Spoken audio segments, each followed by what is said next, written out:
Hello and welcome to the Vibe of the 315 podcast. I'm Cam, And I'm Emily. and today we're going to be doing a game recap of the Syracuse versus Illinois game, which was played.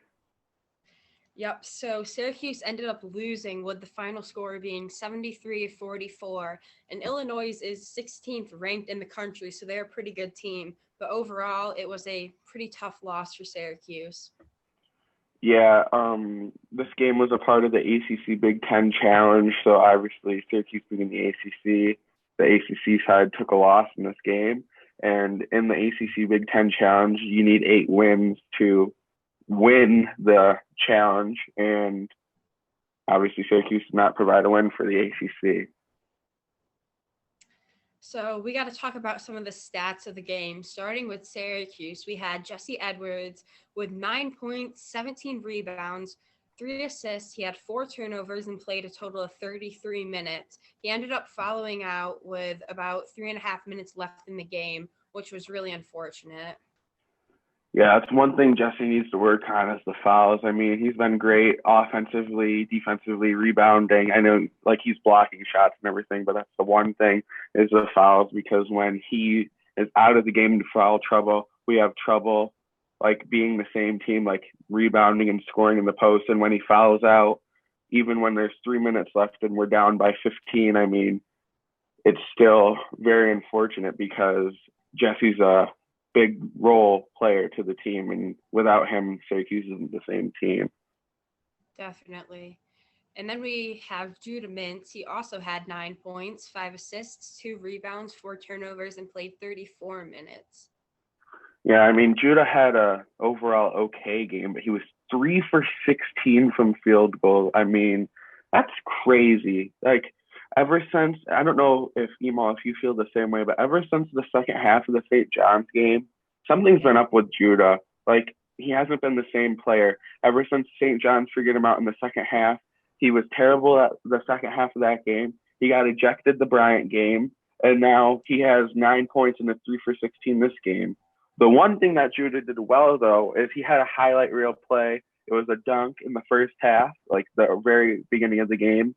And that ended up making ESPN top 10, and it was number 4 on SportsCenter. So congratulations, Judah. I mean, you're getting your highlights, but 3 for 16, I mean, do better. Yeah, let's make some more of those shots. Like, I know he can do it, so. Exactly. All right, then we got Chris Bell. He had 8 points, 1 rebound, and played 27 minutes, which isn't that bad. Pretty good. He's been stepping up recently. I like his scoring numbers, but as I said before, he needs to rebound the ball more. I mean, yeah, I know Jesse has 17 rebounds, but still, Chris is, what, 6'9", 6'10", Yeah, he's a tall out there. guy. He should be getting more rebounds. Next, we're going to move on to Benny Williams. He had a pretty good game as well, 8 points, 5 rebounds, but the one thing that I did not like about Benny this game is he ended up getting ejected. And it's the second time in 2 games that a Syracuse player has been ejected. And this could have been totally avoided. There was about 40 seconds left in the second half. I mean, we were down by like almost 30 points. And there were 2 guys on Benny at this time, and he was trying to go up for a layup. And he was fouled. Obviously, it was a clear foul, and the ref didn't call it because he wanted the game to be over. At this point, Benny is like puts his arms up and is like yelling at the referee, like, "Come on, like call a foul," even though the game's over. Like he still wants the foul call. He gets 1 technical for that, and then after he gets the technical, he is still yelling at the referee, like, "Why are you teaming me up and stuff?" So he gets another technical and gets ejected. I mean, could have totally been avoided. I mean, there was only 40 seconds left in the game, but still, it's unacceptable to be ejected from the game. Yeah, I agree completely. Another player, what is happening with Joe Girard? I mean, what is happening?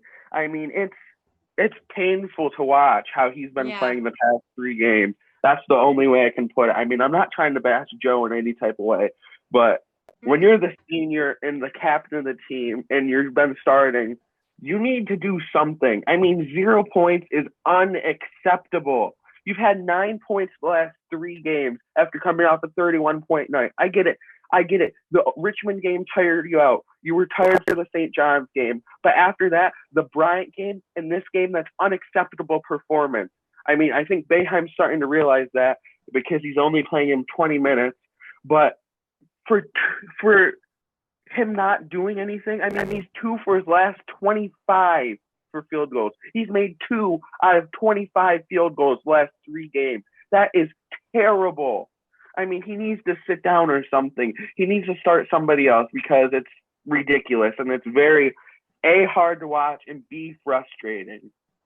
Yeah, I don't know what's happened with him. Like, it's just crazy. The inconsistency is ridiculous. And you know it's bad when on the front of the Syracuse Post-Standard, it just said Girard's slump.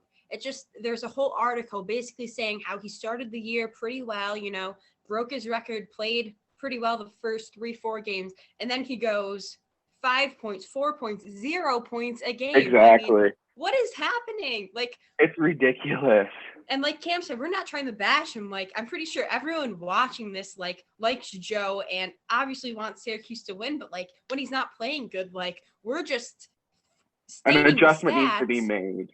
Yeah, and the stats show like Joe is just not having exactly. It's an issue when it's the first part of the paper. I mean I know, it's like the headline. I mean that's an issue. Yeah. But Joe's been not playing well, but Justin Taylor has been getting more minutes. I've loved what I've seen out of this kid. I mean, he only had 6 points, 6.5 rebounds, 1 assist against Illinois. I mean, not a crazy scoring game, not the 25 he had against Bryant, but he played 23 minutes. I mean, when the kid gets the ball, he's shooting it and making it. And if he's not making it, he's at least close. I mean, he's not going 0 for 27 or whatever. Another player I've loved this year, defensively and recently more offensively too, is Munir Hima. I mean, he is awesome. Defensively with the rebounds, I mean, he played 4 minutes and got 4 rebounds and 4 points. I mean, that's amazing. Like, that and then the blocks, like, this kid is doing great. Like, we were saying, like, oh, he's going to be like a good defensive player, but he's being a good all-around player. I mean, especially when Jesse Edwards is out of the game. I mean, Hima isn't Jesse, but he's doing a decent job to back Jesse up. Yeah, he's been playing good like that. 4 points, 4 rebounds in 4 minutes. I mean, that is really good. It took Joe Girard a whole game to get 4 points last game. And like that, he's only a freshman. Like, I'm really excited to see how he'll develop. Like, he could be really great for the team. So now Syracuse has a 74-73 record in basketball since they have joined the ACC in the year 2013. Let's talk about that. It's painful. I mean, okay, we joined the ACC because it's more financially stable and more competition, obviously. I don't understand why you would willingly sign up to be in a conference with North Carolina, Duke, Florida State. Clemson is good most years. Louisville is good most years. I mean, they're terrible this year, but they're good most years. Right. Why would you sign up for that to be in a conference when every year you would be a good team in the Big East? Yeah, you would face Georgetown and Seton Hall and other teams like that, but they're not Duke or North Carolina, which are going to be ranked every single year. Georgetown has some bad years. Seton Hall has some bad years, but every single year except one, North Carolina was ranked that I can remember. And Duke has always been in the top 25, like literally always. Like, why would you willingly sign up for that? I mean, you're just preying on your own downfall. Yeah, like that. I mean, pretty much the same number of wins as losses. Like, in the Big East, you still would have some competition, like you said, with Seton Hall and Georgetown, I think it was. Like that. Yep. These teams, like Duke, we might beat them once every 4 years. Like, it's ridiculous. Like that, like, the last time we beat Duke, we had Frank Howard, Tyus Battle, Elijah Hughes, Chukwu, Dolajai. That was the starting 5 the last time we beat them. And look at the team now. Not a single player from that team is on this year's Syracuse team. Like that. I don't know. Syracuse needs to do something. They need to change up their starters. and that's our next segment. We're going to show who we think should be starting for the Syracuse Orange. So at the point guard position, we have none other than our boy Symir Torrance. Shooting guard, Judah Mintz. I've liked what I've seen from him. I mean, he needs to step it up more, not go 3 for 16, but still, overall, good performance this year. Mm-hmm. Give the kid, Justin Taylor, a shot in the starting lineup. He has been so good. He's played good minutes the last 2 games. Give him a shot. Benny Williams and Jesse Edwards, they can stay. They've been good. They've been consistent. I mean, Benny was 6 at one game. He didn't play so good the start of the season, but he's picked it back up. Jesse has been amazing. So sit down, Joe. Get him out of the slump. Once he's out of the slump, he could come back into the starting lineup and play. But for now, put in Symir Torrance and Justin Taylor. Give him a shot. Even if Chris Bell is the first guy off the bench, even if he's a 6th man, I still like Chris Bell and what he's doing. But Justin Taylor has been more efficient, has been scoring the ball better, and overall is just a better player for Syracuse to be starting. Completely agree. I wholeheartedly agree. And like that, it makes you think, like, Jim Boeheim. I mean, he's getting old. We all love Boeheim, obviously, but, maybe we need to bring a fresh new coach with a new set of eyes into the program. Exactly. He's been here for 47 years? This is like 47th year or something. Like, there needs to be a change because, I mean, like Emo said, everybody loves Boeheim. Boeheim's, the Syracuse legend and everything. But what he's doing to the program, yes, they won a championship in 2003. That was 20 years ago. I wasn't even alive. I literally wasn't even alive. That was the year I was born. So, like. And like that. Okay, yeah, he's done good. Yeah, we've made it to the Final Four a bunch. But this year's team is the steady. Last year it really started, though. Last year was the steady decline. Every year since last year, the program's just going to go down because nobody's going to want to come here because Syracuse is playing terrible and Jim Boeheim refuses to leave. Like that, if Boeheim left and we got a new coach, even if Adrian Autry took over, because I do not want GMAC being the head coach. If Autry took over, or if we hired somebody, we would have a better chance. We'd have more recruits coming in here. Like that, it's crazy. Like, Boeheim just needs to realize that his time is over. Yeah, he won a championship. He probably wants another one. But the way it's going now, it's not going to happen. I mean, like that, sit down your players that are in a slump. Don't start them. Go in the transfer portal and grab guys like Cole Schwider last year. Perfect example. Transfer portal kid, came in, did great. That's what they need. They need to get more guys like that. Oh, we're losing 100%. Joe Girard and Jesse Edwards this year. Okay, we're looking all year in the transfer portal. Okay, we're going to get this guard and this center to play for us next year. They're playing great at their college, even if it's not Duke or Kentucky that they're coming from, even if it's like a random school that made the tournament or something and the player played great. Recruit them and get them to come here because like that, even if they're not coming from a great school or like a lower school, whatever, even if they're not coming from a Duke or a Kentucky or whatever, they can still contribute and be good for Syracuse. Exactly. Like that. And another thing, like, maybe a really good prospect will, commit to Syracuse.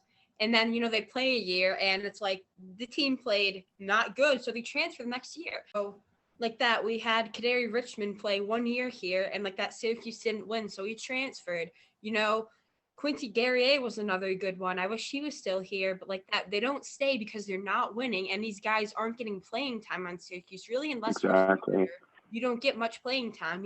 Joe Girard will score 4 points in 35 minutes, but he's in most of the game. I mean, let's get the guys on the bench in the game. Justin Taylor, Quadir Cope. Symir Torrance. Like that. That's why, like that, a lot of people don't stay or even commit to Syracuse, I feel like.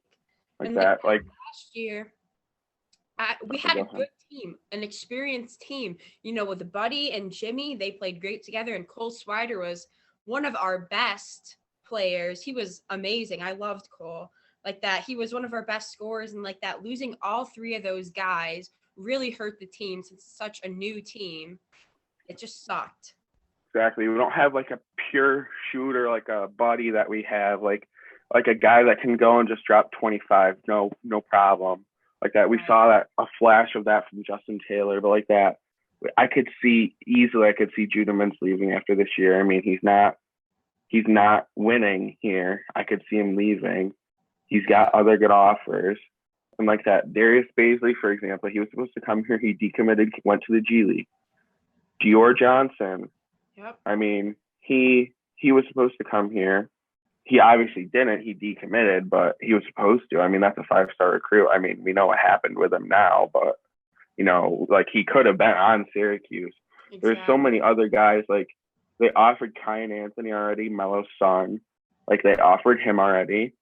He needs to get in here because maybe he could do something. They need to go harder with the recruits. They need to get rid of whoever's recruiting. They need to get rid of GMAC to recruit and Alan Griffin to recruit.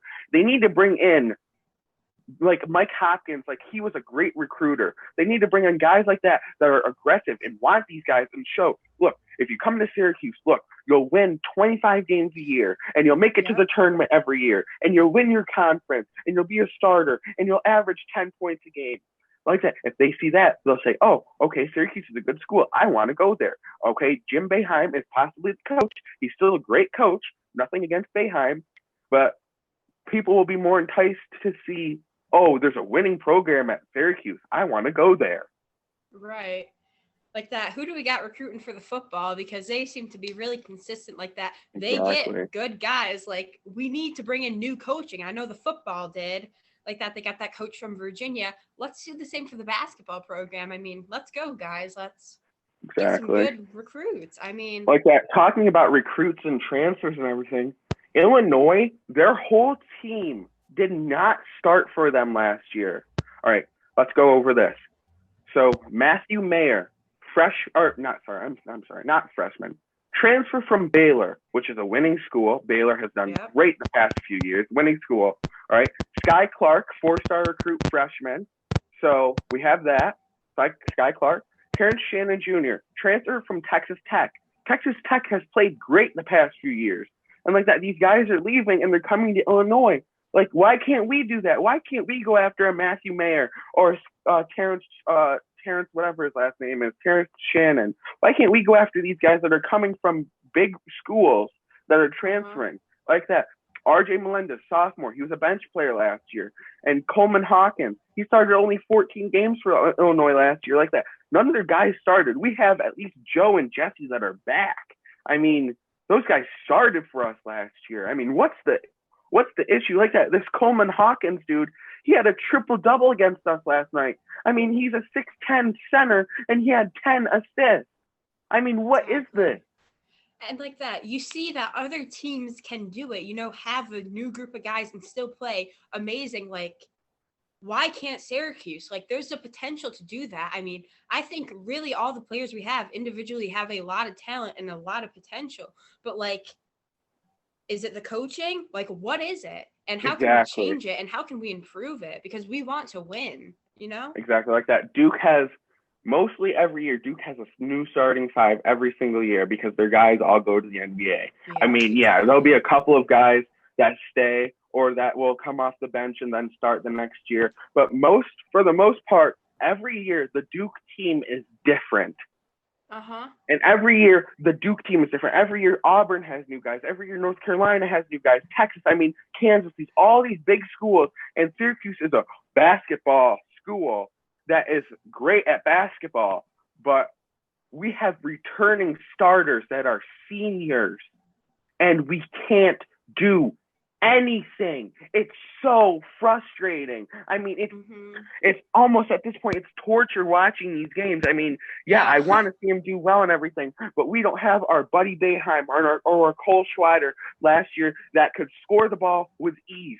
Joe Girard can only shoot the ball and make it if he has a wide open shot, if the defender is 5 feet away from him. He can't shoot a contested shot. Judah Mintz, not that good from three-pointers. He can only drive the ball in.